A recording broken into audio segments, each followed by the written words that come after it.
Hello everyone, my name is Anjali Sharma and I am student BMS FY in Mumbai.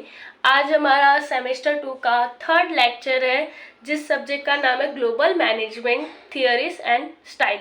आज इस subject में हम कुछ values principle of organization development के देखेंगे कि देखो पहले हम ऑर्गेनाइजेशन डेवलपमेंट क्या था वो देखे, फिर ऑर्गेनाइजेशन डेवलपमेंट के कुछ फीचर्स थे वो देखे। अब ऑर्गेनाइजेशन डेवलपमेंट के कुछ प्रिंसिपल्स हैं, कुछ रूल्स रेगुलेशन है, वैल्यूज है। आज हम उन वैल्यूज को देखते हैं।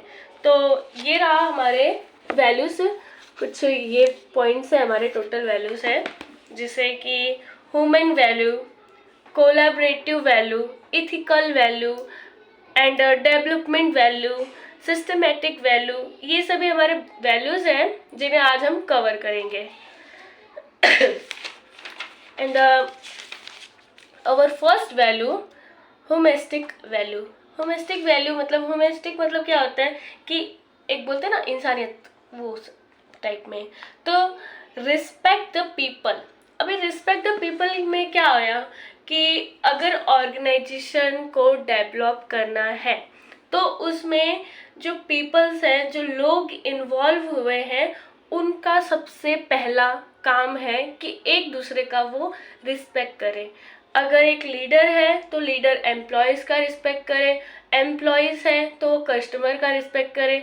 मतलब कि सभी लोग एक दूसरे का रिस्पेक्ट करें। एक दूसरे के रिस्पेक्ट करेंगे तो ही ऑर्गेनाइजेशन को डेवलप होने में छोटा सा हेल्प होगा।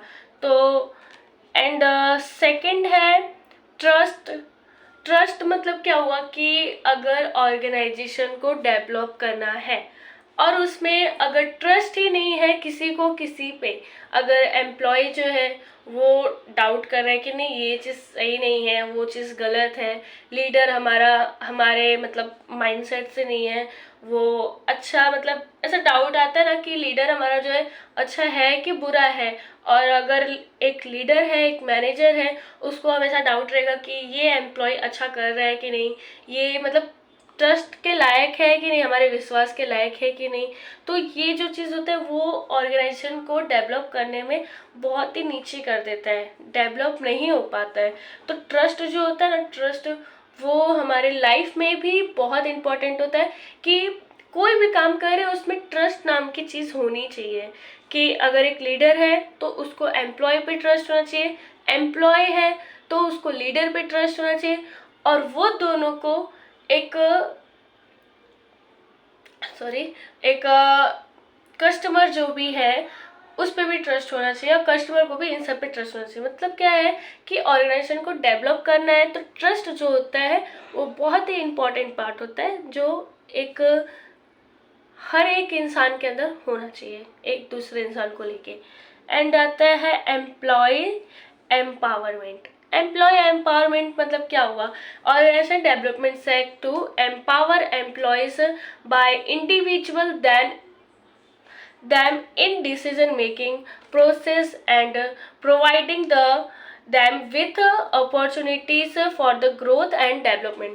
मतलब क्या है कि ऑर्गेनाइजेशन को डेवलप करने के लिए, ग्रोथ उसकी अच्छी हो, इसके लिए क्या करते हैं एम्प्लॉयज़ जो है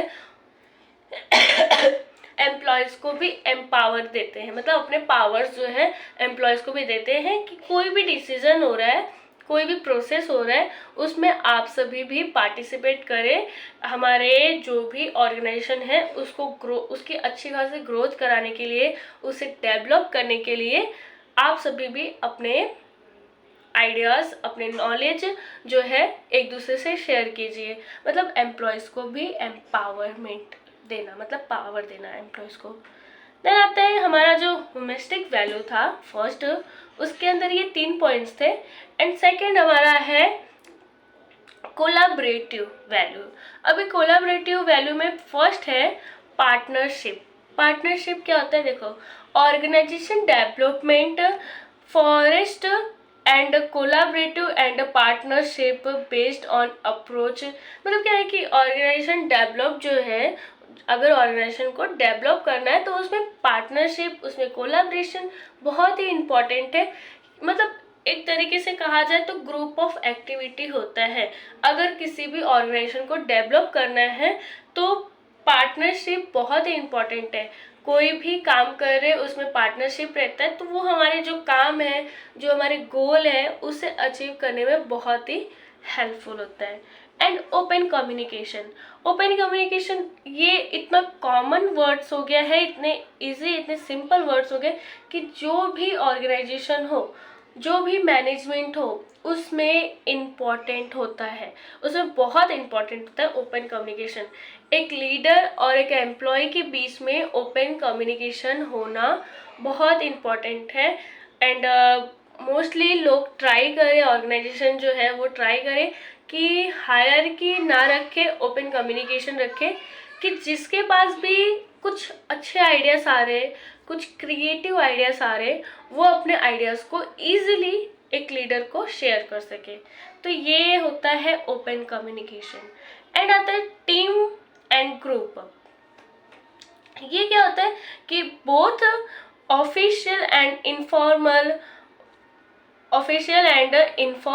group and team make up organisation.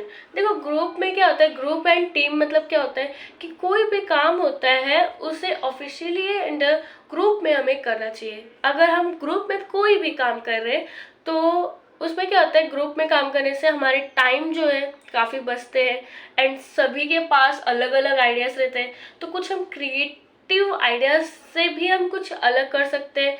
ज़रूरी नहीं है कि एक ही रूल्स रेगुलेशन, एक ही प्रिंसिपल्स पे हम अपने ऑर्गेनाइजेशन को डेवलप करें। हम कुछ अपने भी आइडियाज़ डाल सकते हैं। और अगर एक इंसान अकेला काम कर रहा है, मे बी वो कर लेगा बट उसे काफ़ी टाइम लगेगा। एंड अगर वो ग्रुप में कर रहे हैं तो उसके पास कुछ अलग अलग आइडियाज आएंगे, क्योंकि 4 लोग हैं, 5 लोग हैं ग्रुप में, तो सबका दिमाग तो एक जैसा नहीं होगा, किसी का तो कुछ ज़्यादा ही अलग होगा, किसी का कुछ क्रिएटिव करने का होगा हमेशा अलग। तो सभी लोग अपना अपना आइडियाज देंगे तो ऑर्गेनाइजेशन को डेवलप होने में काफ़ी हेल्पफुल होगा। देन आता है इथिकल वैल्यू। इथिकल हमारा थर्ड पॉइंट है, इथिकल वैल्यू। उसमें आता है इंटीग्रिटी। इसमें क्या होता है, organization development is committed to ethical principles. कुछ इथिकल प्रिंसिपल्स की, इथिकल प्रिंसिपल्स मतलब क्या हुआ कि क्या चीज़ सही है, क्या चीज़ गलत है, उसका नॉलेज होना चाहिए। कुछ इथिकल प्रिंसिपल, अभी इसमें जो है पॉइंट्स सभी इथिकल प्रिंसिपल्स हैं कि सही क्या है और रॉन्ग क्या है, उसका एक नॉलेज होना चाहिए। और आता है participants and ensuring that individuals are fair, just and respectful of individuals. And आता है हमारा सोशल रिस्पॉन्सिबिलिटी।